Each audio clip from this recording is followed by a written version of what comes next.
మన ప్రభువును మన రక్షకుడైన యేసు ప్రభువు నామములో మీకు అందరికీ వందనములండి. ఈరోజు మనము పేతురు రాసిన మొదటి పత్రిక 5వ అధ్యాయంలో ఒక 3 వచనాలు మనము ధ్యానిద్దామండి. మొదటి పేతురు 5వ అధ్యాయము 7వ వచనం చూసినప్పుడు, ఆయన మిమ్మల్ని గూర్చి చింతించుచున్నాడు. ఈ చింతించుచున్నాడు అనే మాట రాసినప్పుడు బహుశా పేతురు గారు ఇదే మాట యేసు ప్రభుతో అన్న మాటలు గుర్తుకొచ్చి ఉండవచ్చు. ఆయన మిమ్మల్ని గురించి చింతించున్నాడు.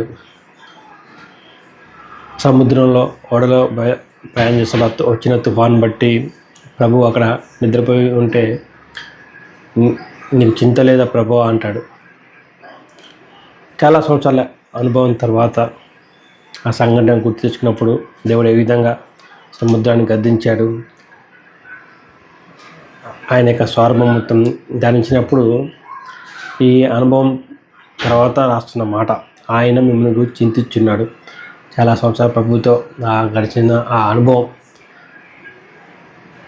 బహుశా పేతురు గారు ఈ మాట రాస్తున్నప్పుడు ఆ రోజు ప్రభువుతో ఆ విధంగా నేను అనుకుండా ఉండాల్సిందే, చింత లేదా అని అనుకుని ఉండాల్సింది అని అనుకొని ఉండొచ్చు. ఎందుకంటే అప్పటికి అతనికి ప్రభు గురించి పూర్తిగా తెలియదు కాబట్టి. చాలాసార్లు మన జీవితంలో కూడా మనం చాలాసార్లు గతంలో జరిగిన వాటి గురించి, అప్పుడు అలా మాట్లాడకుండా బాగుండేది, అప్పుడు అలా చేయకుండా బాగుండేది, ఇలా అనేకసార్లు మనం కూడా చింతిస్తుంటాం. ఈ చింత మనకే కాదు, పేతురు గారికి కూడా ఉందన్నమాట. కానీ ప్రభువుని చాలా లోతుగా తెలుసుకున్న తర్వాత, ఆయన మిమ్మల్ని గూర్చి చింతించుచున్నాడు గనుక మీ చింత యావత్తు ఆయన మీద వేయుడి. అంటే ఎంత గొప్ప ఆదరణ కలిగించే మాటలండి అవి. ఆయన మిమ్మల్ని గూర్చి చింతించుచున్నాడు, ఆయన మిమ్మల్ని గూర్చి చింతించుచున్నాడు. ఎవరండి మన గురించి అంతగా చింతించేది?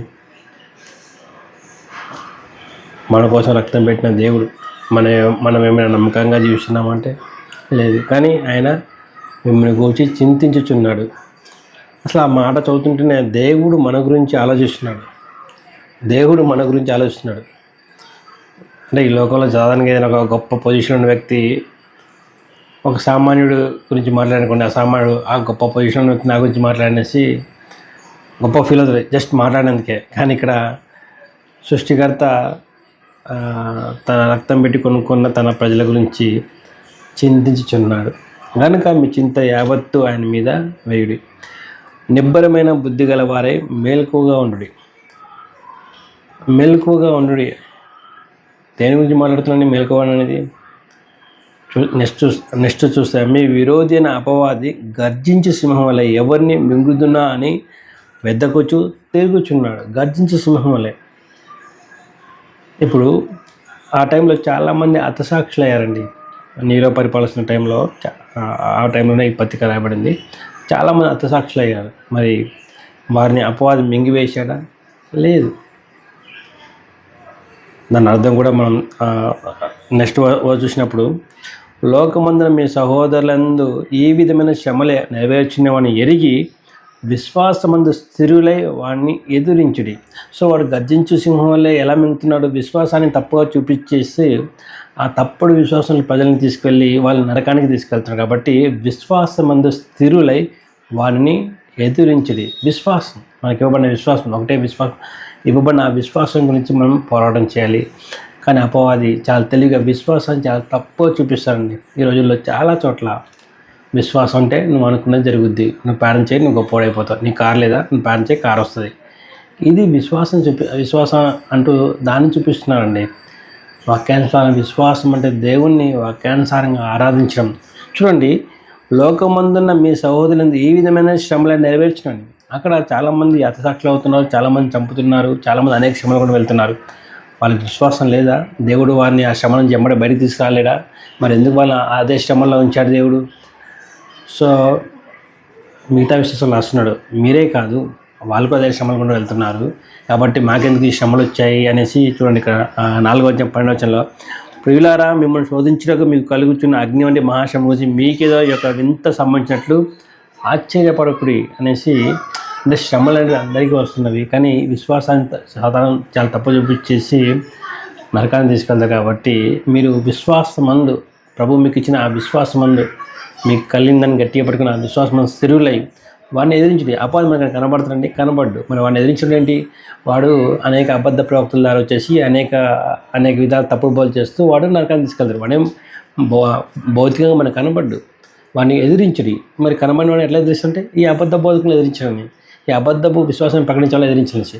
పౌలు చూడండి, విశ్వాసం ఉంటే మీకు అనుకున్న జరుగుతాయి, మీరు కోటీశ్వరం అవుతాయి. ఈ బోధ అనేది ప్రాస్పరిటీ అవుతుంది ఎప్పటి నుంచో ఉందండి, ఇప్పుడే కాదండి. అది కొరింథీ సంఘానికి పౌలు గారు రాసినప్పుడు కూడా అబద్ధ బోధకులు చేసి వాళ్ళకి తప్పుడు విశ్వాసాన్ని నేర్పించేసి వాళ్ళని తీసుకెళ్ళిపోతున్నారు.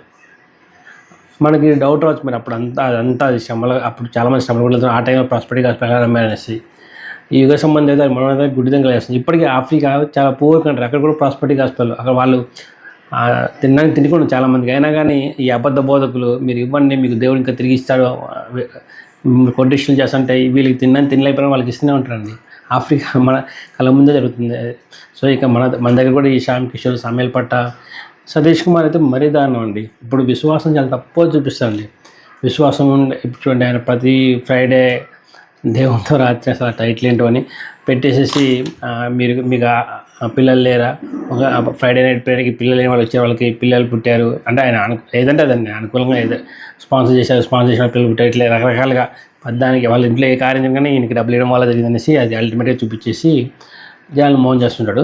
అయితే అసలు మీరు అందరూ రండి ఫ్రైడే నైట్ ప్రార్థన చేద్దాం, మీకు ఏదో అవసరం వాటి వరకు ప్రార్థన దేవుడు ఇస్తుంటే అసలు దేవుడిని శోధించడం లాంటిదండి. వీళ్ళకి అసలు విశ్వాసం అంటే ఏదో మనకి లోకపరమైన అవసరాల కోసము ఒక వచ్చి ప్రార్థన చేస్తే దేవుడు అంటే వీళ్ళు విశ్వాసం చాలా తప్పుగా చేసుకున్నారండి, చాలా తప్పుగా చేసుకున్నారు. సో అటువంటి వీళ్ళు అనుకుంటారు మేము ఆ ఫ్రైడే నైట్ వేసి ఇది మా వల్ల జరిగింది, మేము ప్రార్థన చేసాం, మేము ఉపవాసం ఉన్నాం, మేము వెళ్ళి అనేక స్పాన్సర్ చేసాం, మా వల్ల జరిగింది అనేసి వాళ్ళ విశ్వాసాన్ని చాలా తప్పుగా అర్థం చేసుకొని వాళ్ళకి వాక్యానుసారం విశ్వాసం అంటే శ్రమల్లో ఇబ్బందులు కూడా దేవుని వైపు చూడడము, వాక్యానుసారం విశ్వాసం తెలియదండి వీళ్ళకి, వాక్యమే సరిగ్గా తెలియదు వాళ్ళకి. అతను ఒక వ్యాపారం చేస్తున్నాడు, ఆ వ్యాపారంలో వీళ్ళు కల్ప్రిట్స్, వీళ్ళు మోసపోతున్నారు. సో విశ్వాసం స్థిరులై వాడిని ఎదిరించడి. విశ్వాసమైన స్త్రీలై మాకు శ్రమలు బాధలు ఉన్నా కానీ దేవుని వాక్యం అందు మేము ఉంటాము, అంటే దేవుని కొరకు మేము జీవిస్తాము, మేము దేవుని చిత్తమైతే చేస్తారో లేకపోతే లేదు, మేమేదో ఉపవాస ప్రార్థన నుండి ప్రార్థన చేసిన మాత్రం జరిగే కార్యం కాదు అని వాళ్ళు అర్థం చేసుకున్నది. వాళ్ళు నిజమైన విశ్వాసం అర్థం చేసుకుని విశ్వాసం స్థిరులై వాడిని ఎదిరించుడి, అపవాదిని ఎదిరించుడి చెప్తున్నాడు. వాడిని ఎలా ఎదిరిస్తామండి? వాక్యానుసారం మనం జీవిస్తూ, వాక్యానుసారంగా మనం బోధిస్తూ, వాక్యానుసారం మనం ఖండిస్తూ, పరిశుద్ధంగా జీవిస్తూ. నిజమైన విశ్వాసం అంటే నేను అనుకుని జరగడం కాదు, దేవుడి చిత్తం నా జీవితం జరగడమే నిజమైన విశ్వాసం కలిగి ఉండడము. దేవుని చిత్తానికి నేను లోబడి ఉండడమే నిజమైన విశ్వాసము. దేవుని శోధించకుండా ఉండడమే నిజమైన విశ్వాసము. దేవుడు ప్రతి తన సమయంలో తాను అనుగ్రహిస్తాన్ని గ్రహించేసి దేవుని చిత్తం కొరకు మాత్రం కనిపెట్టి ఉండడమే నిజమైన విశ్వాసము. చూడండి పేతురు గారు ఎంత అద్భుతంగా వస్తుందండి. సో కొన్నిసార్లు చాలాసార్లు మనం అనుకునేది జరగదు కాబట్టి వాటి గురించి మనం చింతిస్తాం కాబట్టి మీ చింతవత్తు ఆయన మీద వేసి మీరు నిబ్బరమైన బుద్ధి గలవారే మేలుగా ఉండండి. నిబ్బరమైన బుద్ధి గలవారే. చాలామందికి బుద్ధి లేకుండా అబద్ధ బతుకుని వెంబడిస్తూ బుద్ధిహీనులుగా తయారవుతున్నాండి. చాలా బాధ అనిపిస్తుంది. విశ్వాసాన్ని చాలా తప్పుగా బోధిస్తున్నానండి.